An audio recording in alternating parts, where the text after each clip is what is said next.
Welcome to the show. I'm your host, Monika Zachara, and today we will be talking about an organization right here in Enfield, Connecticut.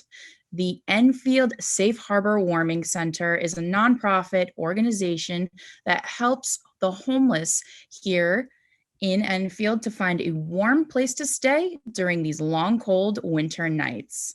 Today, we have our special guest, Monika Wright, the executive director of the Warming Center. Welcome to the show, Monika. How are you, Monica? I'm doing well. How are you? I'm good, thanks. Awesome. Now, to get us started, can you tell us a little bit about yourself and how you got involved in this organization? Well, I am very passionate about social services. I am a resident here in Enfield, and I've been doing work like this for over 25 years. The reason why I love to do this work is because I see the struggle. People with addictions, people who have, other issues, and housing is a big factor. So, I just decided that this is where I'm going to throw my energy and this is where I need to be. Awesome. Can you give us a little brief history about how the organization came together? So, a group of churches here in Enfield got together, wanted to find a way to help out the homeless. And that's how we came up with the idea of the warming center. Holy Trinity Church on Hazard Avenue was gracious enough to let us use their space. And we've been doing this for 5 years. Wow, that's a long time. That's great. Congratulations. Thank Hope for you. many more years. Thank you. Um, Now, I'd like to get to the nitty gritty. Has COVID-19 made a huge difference in how Enfield Safe Harbor operates? So we are still operating during COVID. We've changed the model this year to an outreach and engagement center. We are working with CHR and other area agencies and shelters to help people, find somewhere to stay, not only because of the cold weather, but because of the COVID pandemic to keep them safe. And, Mhm. it really puts that extra layer to make sure that those people here in Enfield who are in need of help and services have that center such as we've set up to go to make sure that they can tap into the resources they need to tap into. And what about the state of Connecticut? What are they telling you? Do you have to make some specific adjustments during these difficult times? So no, we do not have to make any specific adjustments. We just the model that we adjusted to now is to work with the agencies that are around to make sure that the homeless are taken care of. Awesome. And what kinds of services are there to help you find housing for the homeless? So the great thing is that not only do we do outreach for the homeless, but we're also an engagement center where we assess what their needs are. And then from there, we can contact the area resources to let them know that this person has come in to see us and that they are in need of shelter, but maybe some case management, maybe some addiction services, maybe some family counseling, anything that can help them take that step to become self-sufficient. Awesome. Um, so I know that the homeless shelter, the warming center does provide a lot of things for the homeless. Can you specify like what you guys provide and what you don't provide? So this year's model is not an overnight stay, but what we do is we have the homeless come in, those who may be in the woods, whoever may be sleeping in a car, those who are staying at the hotel shelter, and they're able to come in for snacks, they're able to come in for clothing, warm socks, hats and gloves, even just to come in and maybe just for a visit. It's really when you're homeless, you're isolated and you really don't have that contact with people. So we'll just have them just come in and drop in just for a conversation real quick.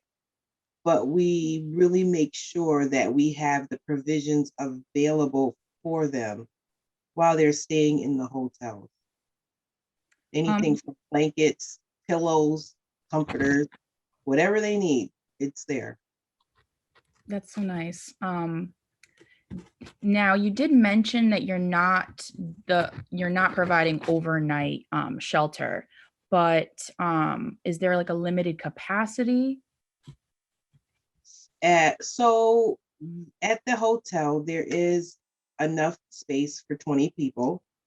Turnaround is pretty good because some people go get what they need and then they're able to move on to the next step. So it's still the overnight model that we have, but it's in the hotel. Okay. So what are the center's greatest needs in 2021? So I think now the center's greatest need actually is just to make sure that we have snacks, that we have, t-shirts, socks, things that go quick. We have items for our ladies. One of the things that we do assist with is we go to the Loaves and Fishes Soup Kitchen here in Enfield, and we pick up the hot meals to take over to the hotel so they can have that hot meal to eat. So, and we need volunteers. Volunteers, that's the lifeblood of what we do. And we're always looking for people to come in and volunteer with us and just to help out and give us a hand. Okay. And how has the center, how have your center's goals changed from last winter and now coming into this winter? Well, when I began to plan the center that we have this year, I was taking into consideration those who are in the woods in tents, those who maybe be couch surfing. Um, just think about when things started to fall apart last season because of the coronavirus. We looked at how it affected the homeless that we never looked at it before because the library was closed, which was a daytime warming center. They were unable to get food because you had to have a car to go to the drive-through window. They couldn't even go into like Denny's and get warm or to other places that they normally went to spend that time. So when I was thinking about putting the center together, I thought about, what would they need during the day to get them over? So then that's when the hotel opened. But the hotel doesn't provide toiletries, it doesn't provide all the other provisions. So another, just thinking, well, what about some cup of soup and coffee and, just snacks and juice, a warm pair of socks. We even have tents for people who choose to stay in the woods just to make sure that they're safe. So it was a safety concern, a needs concern, like masks, disposable masks, and hand sanitizer, little simple things that we go to the store and buy and not think twice about, but they may not be able to do the same. And have you received any donations so far this year? We, I, the town of Enfield and the community have been fabulous. We have received donations and support. We have the best volunteers in the center. I can honestly say that everyone has just come out as a collective to really do what needs to be done for the homeless here in Enfield. That's so great to hear. Yeah. So since COVID is happening, and a lot of people might not be able to find out how you guys are open and if you are open, how do you reach out to the community and let everybody know that you guys are still functioning? So we do have our Facebook page, Enfield Safe Harbor Warming Center Facebook page, which is so phenomenal. We have a great team that works on it, making sure that the information gets out to the public. Social media, I tell you, that's one of those platforms that is just awesome.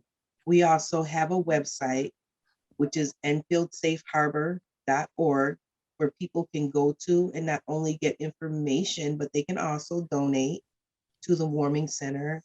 We've also flyered and we pass out, to the community and by word of mouth.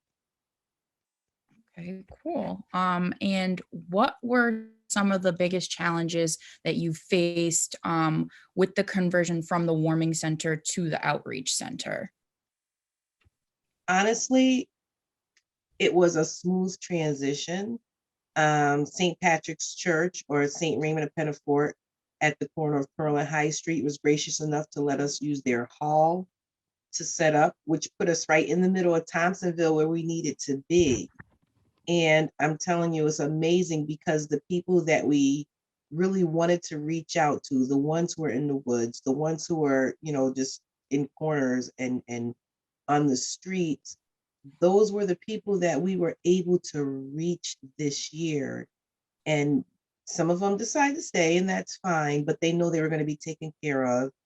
And some of them were able to go to the hotel. So it just worked out the way it should have worked out this year. What would you like to say to the Enfield community about your current needs and if there's any fundraising available? So what I'd like to say to the community in Enfield about our current needs is that, we always look for donations that will help us take care of the homeless. We're still open. We're still a warming center. We are still doing what we need to do in spite of the pandemic. And we just ask that, the community as a whole just come out and support us. We do have a fundraising committee. You can get information on our website, and you can go on our Facebook page for the information. And we just ask just to really, you know, I say look at it from their eyes and through the lens of the homeless. And look at it if you were unable to use a public restroom because it was locked, or if you had to stay out in the cold because you had nowhere to go. And then think about the needs that they would really like to contribute to at least try to help alleviate some of those barriers. Now, you did say that you do need volunteers at the center.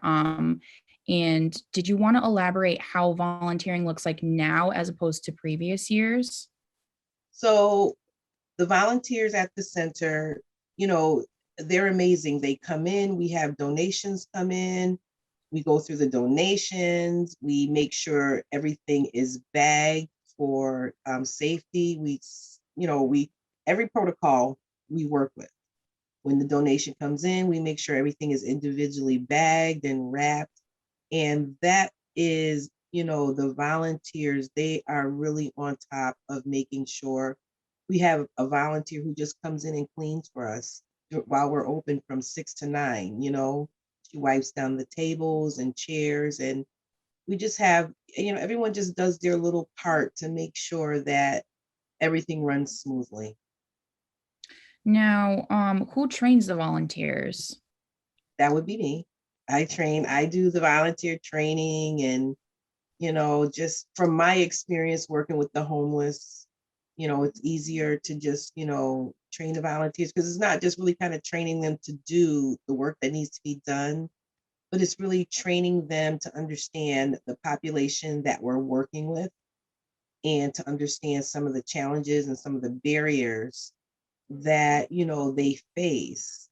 That's a big piece of it, because if you know who you're servicing, then your service will be better. Mhm. I agree. Um, so since we've been going through this pandemic, has it been harder or easier to get these volunteers this year and why? Actually, it's been the same. I mean, this year, because of the model we have, there's not that much contact with the population that we serve. So, it's very minimal. And the volunteers who do, interact, I- it's just great. It's phenomenal. I just don't know how to put it in words because it just kind of like warms my heart to see because, with so much going on, we're really frontline people. We put ourselves out there, but we, just to make sure, that somebody else, isn't hurting and if there's a need that we're meeting that need. Mhm. And to wrap this up, we want people to know that you can find the information on your websites at enfieldSafeHarbor.com Dot or org. on your Facebook.com. .org. .org, I'm sorry. So EnfieldSafeHarbor.org Yes. or on your Facebook page under the Enfield Safe Harbor Warming Center or by calling you. Yes. Um, and that contact information is on the website as well. It is on the website. Awesome. It is. And I heard that you have little piggies for sale as a fundraiser. Can you talk a little bit about that? Yes, they're so cute. They're just little piggies. They're handmade crochet piggies. And they're awesome because they can be used like for party favors. They can be used, put on your little knickknack shelf. They can be custom made to the way you want them to be. So that's one of our biggest fundraiser. You can get that information on our website and you can get that information on our Facebook page, and it'll go into more detail and how you can purchase the piggies for our fundraising. Awesome. And you're also part of the Amazon charitable giving opportunity called Smile, where you Yes, can get these Amazon Smile. piggies.